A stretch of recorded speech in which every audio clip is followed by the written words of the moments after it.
Okay, how can I teach my children to be kind? I think it's a matter of role modelling and showing them and demonstrating how to be kind. I'll give you an example of children at preschool. If a child has hurt themselves, I always say to everybody else, come and help them, come and look over here, let's see if they're okay.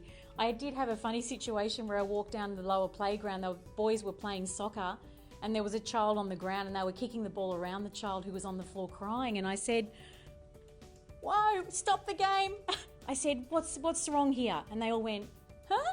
They didn't even notice. And so this is where we need to teach it to them. Which is age appropriate. Which is age appropriate, and it's okay because they're not born with that empathetic skill to be kind. They're not actually born with it. So I said to them all, right, can everybody see that this little boy is crying? I did use his name, but I won't use it now. This little boy is crying, and they all went, yeah, he fell over. And I said, but how come you didn't stop and help him? You needed to come and tell me. I said, come on everyone, let's go and help him. And they all gathered in, they all gave him a little pat, and we all said, are you okay? Can we help you? Let's go get you a Band-Aid. And I made them all come up to the top and we put a little Band-Aid on. And I said, okay, that's so nice. It's so nice that you've got friends that are going to look after you. And just from that one teaching opportunity, they'll do it again and they'll do it again. And every time they do it, we praise and praise them. So I'll whisper in a child's ear, thank you so much for being kind and looking after your friend. I really appreciate that. That's lovely. So that then their little chests go, oh my goodness, I did that. I did do that. And once they do it once and they know that's the right thing to do, they want to do it again because they love being good, okay? They want to be good. So we need to teach them that. We do need to teach them that, but we also need to be mindful that they are going to come across people that are not going to be kind. Yeah. Okay, that's a reality of life. We all work in working environments, and I know in my experience in working that I've come across some people that haven't been kind, and it's about how I've managed it and how I've handled it. So we need to equip them with skills and tips and offer them strategies on how to cope when someone isn't kind to them, and just build that resilience so they just dust it off. Because people will go up to them in the playground. We actually had a lady contact us through Facebook a couple of weeks ago saying that her daughter's come home from school saying, Mummy, I don't want to be your friend anymore and you're not coming to my birthday party.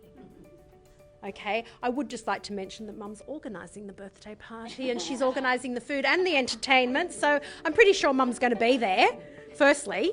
So she doesn't really have to worry that her daughter's going to evict her from her own birthday party.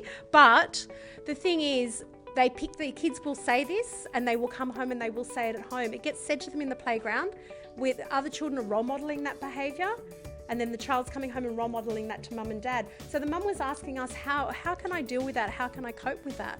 And we basically just said to her to say to her daughter, you know what, those words are not very kind. It's not very nice that you're uninviting mummy to your birthday party because mummy's obviously looking forward to it. And then she said to her, has someone said that to you at kindy? And she said, oh yes, they say it all the time. So that was her opportunity then to swoop in and say, well, when one of your friends says that to you, you just need to say, well, that's okay because I've got lots of other friends. Okay, so she was giving her a tip and a strategy that the daughter can then use in the playground so that she doesn't take it so personally, and also explaining to her daughter that that child won't remember what they've said mostly anyway. Okay, and to be honest with you, most 3 and 4 year olds only have very small birthday parties anyway. You know, it's not a major social event, but we just need to remind our children that yes, people are not going to be kind all the time.